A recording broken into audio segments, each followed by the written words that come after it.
What is up, ladies and gentlemen? This is the Chig coming at you with another World of Warcraft Season of Discovery guide. Today I'm going to be going over the Elemental Shaman, which is going to be an absolute powerhouse. Somebody had asked me in one of my comments, so here you go, man. This is for you. So we got old WF over here dancing, showing us our moves. So let's go ahead and hop right into it as usual. We will start with covering the gear. But before we get started, go ahead and hit that like button, hit that subscribe button, and don't forget to hit that sub notification bell so you get notified every time I make a new video.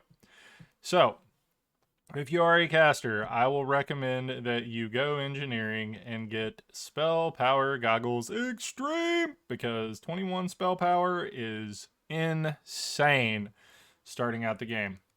As you can see on my setup here, the majority of this is all greens that say something along the lines of nature's wrath. And the reason being, we are going to be leaning super duper duper heavy into our lightning bolt and chain lightning, which are nature damage.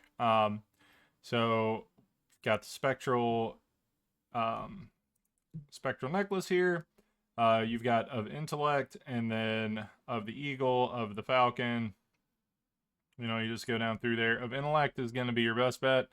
Of the eagle is going to be like second closest. After that, there's really nothing better. Like, just go for this green, to be completely honest. There should be tons of these because there's going to be a lot of people killing a lot of different mobs. Right here, we've got the Dervish Spalders of Nature's Wrath. So basically, you just want to get of Nature's Wrath if you can in this slot. Obviously, 11 nature damage is going to be the high roll in this spot. If you cannot, there are a couple of different good items. If you can't get a good of Nature's Wrath piece, go ahead and grab Feline Mantle.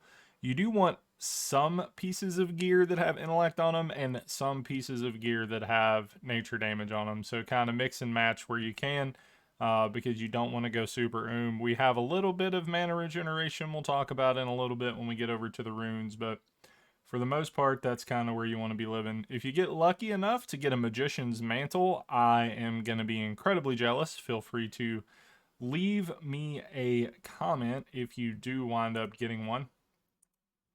So popping down to the cape, there's tons of Nature's Wrath here. I think the top roll is 9. Yep, looking like the top roll is 9. After that, obviously, look for things that have intellect. Going to be good no matter what you do there. Here we go, Dervish Tunic of Nature's Wrath. So more nature damage. You can roll up to 16 on your chest. This is another good slot to get big int because you can get the Robes of Argal. So 9 intellect, amazing, super easy to farm. Your horde side, you're going to be over there anyway. So let's pop into the bracers here. Obviously, of Nature's Wrath, you can roll 9. Mind Thrust bracers are amazing, but good luck finding a pair. And then just kind of roll down through here. Of the Eagle's going to be good here. Int, Stam, or straight Int, or of Nature's Wrath. Any of those is going to be awesome. I would highly recommend in your weapon slot just getting a Nature's Wrath two-hander. If you cannot, however, you can get a dagger or a mace that's got 7 nature damage on it, and then you can pick up an offhand, which I would recommend being probably the Basalt Buckler. You can get that from a quest in Desolus. 2 stam, 8 intellect, amazing shield. However, you're going to need some buddies to help you do it. I have a video about getting these items from the quests that we talked about that we just put out this morning. Also, if you can just get a shield of intellect, that's also a good spot for there. Let's go ahead and look into the gloves. If you are a leather worker, obviously you want the Void Touch leather gauntlets. They have hit, they have stats. Like, they're just amazing, right? So go with that if you can get them. If you get lucky and somebody puts the Knoll casting gloves on the neutral auction house, which I will if I am playing Alliance, I promise. They drop off Mistweavers in the wetlands. Just grab those. Otherwise, Jute Braid gloves, Strength Int's good. Shredder operating gloves from the Lost Pages in the Ashenvale quest. Super good, 6 int, 5 stam, 2 agility. Any of these things, and then any of the Eagle gloves are also going to be good. Belt of Argal is basically the best belt you can get. If you don't get the Belt of Argal, go ahead and grab the Warsong Sash. Super easy to get as well. And then there's a couple different things you can get. In the meantime, just get something that says of Intellect, and you'll be good to go there. Boots. If you are a tailor, extra planar spider silk boots. They have spell damage, they have caster stats, they're going to be awesome. Otherwise, just grab some of Nature's Wrath gear. If you need more intellect, obviously grab something that's got intellect on it. I always recommend of the Eagle because stat allocation. Advisor's Ring. This is going to be from Warsong Gulch Reputation. It's amazing. It's damage and healing in MP5. Black Widow Band. This drops off of a rare in the wetlands. If we get it, we get it. If we don't, we don't. Otherwise, Willix the Importer quest to get the Snake Hoop. That is an amazing item.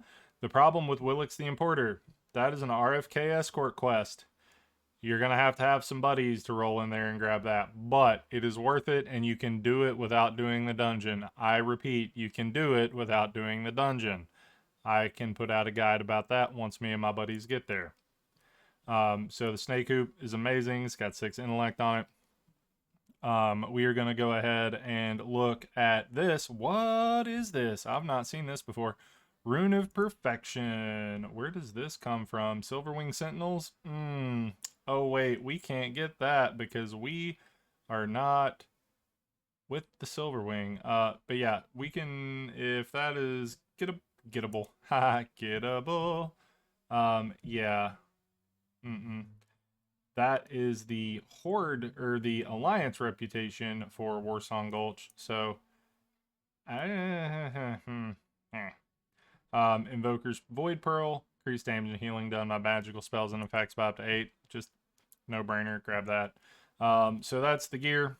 Super easy. Honestly, if you are just starting out and you're just getting rolling, go to the auction house, type in of Nature's Wrath, and you will be perfectly fine.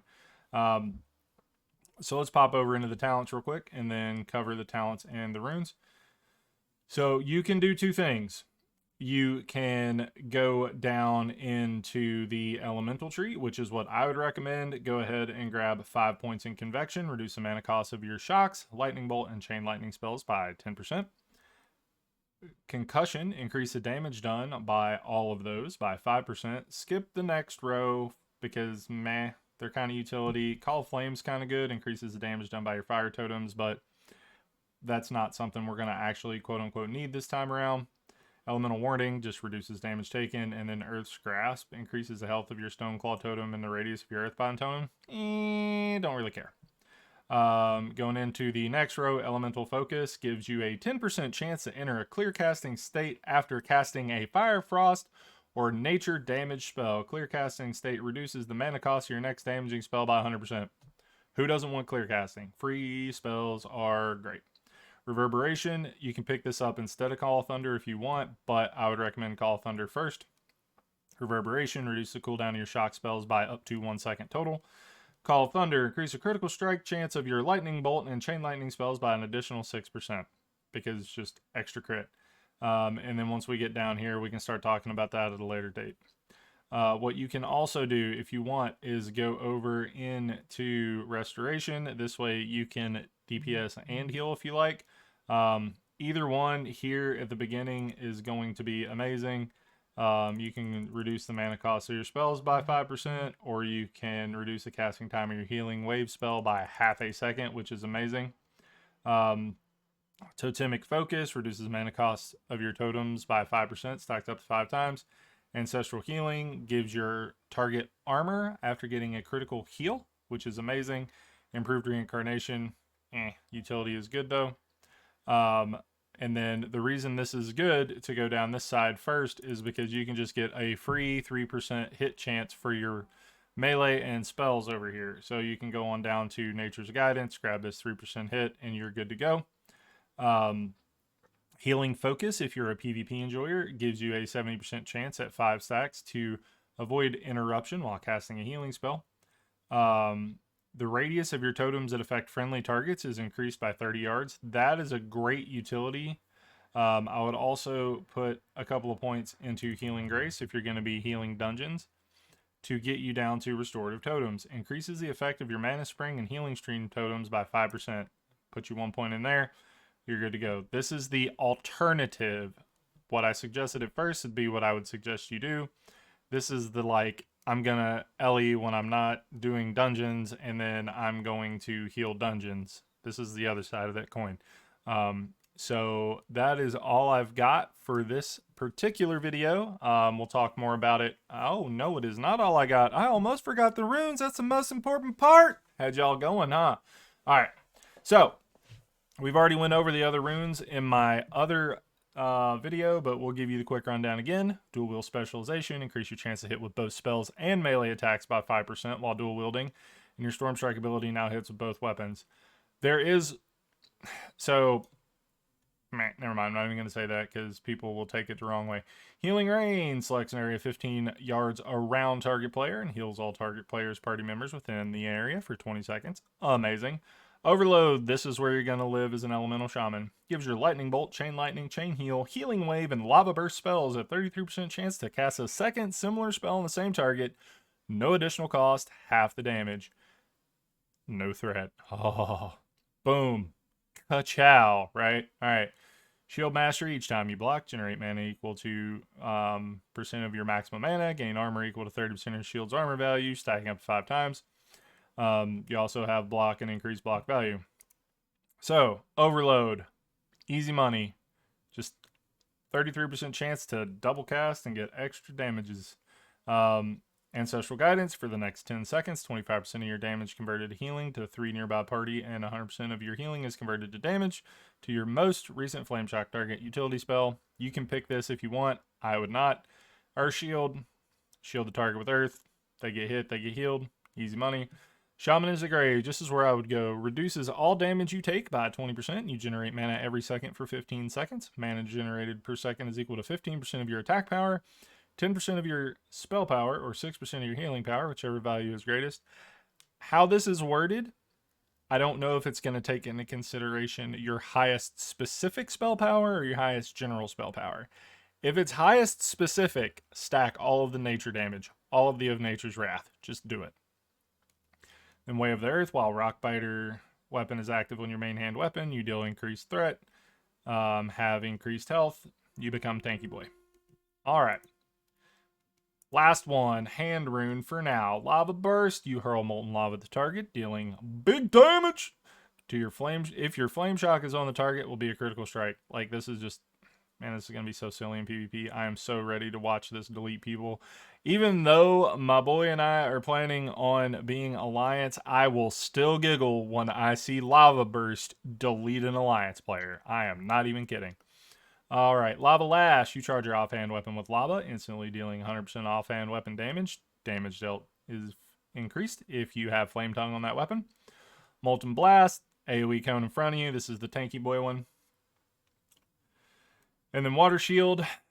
MP5, when you get hit, you get mana back. When you're out questing, I mean, Water Shield may be good over Lava Burst.